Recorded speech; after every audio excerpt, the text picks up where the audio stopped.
Dove is asking from New Jersey is asking the benefits of using a coach versus an in-house development officer.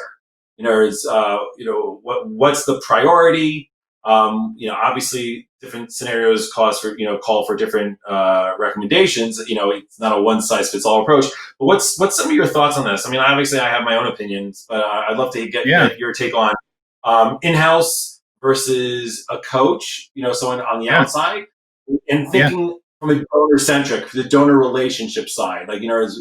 How do you see those two options weigh in on the relationships and the cultivation and solicitation of donors?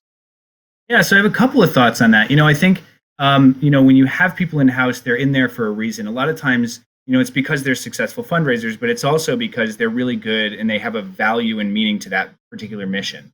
But what a coach sort of allows you to have is an objectification of your strategy, right? So one of the things that I hope to, talk about today later, because I have all these sort of little things I want to arm people with throughout this podcast here is working with an outside source or working with somebody who knows more than you do, and using them as a sounding board for all of your strategy.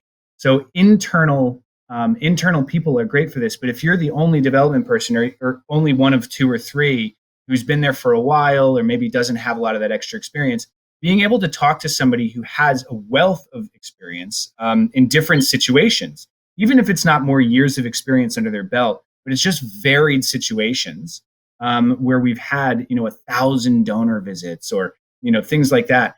We can always offer a different lens, and it's so funny because it's not a spectacular thing, but it's kind of dull. But the truth is it's that one little idea, it's that one little instance that you come up with in that creative session where you decide to go that route, and it makes all the difference in the world.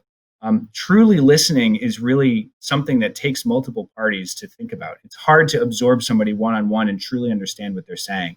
And so I've always found it helpful. And so I think having a coach really allow you to objectively look at things.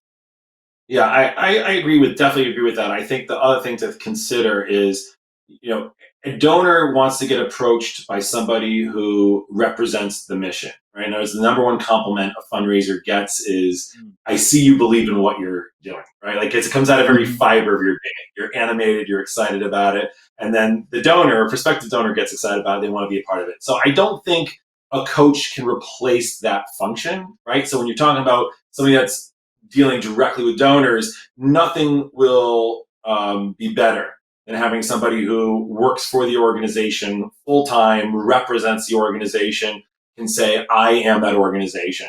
But I would definitely say, like as you said, a coach is valuable in its role of providing objective guidance, holding the organization to task, making sure the work is getting done, and being able to give their professional, like you said, from doing it for so long and working with a variety of organizations and knowing what works in a variety of settings, it's definitely an advantage. But of course, at the end of the day, you need to have someone who's the face of the organization, who's going to be playing a frontal role with the donor, and always best to work with, whether it's the founder or the board of directors or the staff, people who are eyeball deep in it. They're going to, of course, be the best representative directly with the donor.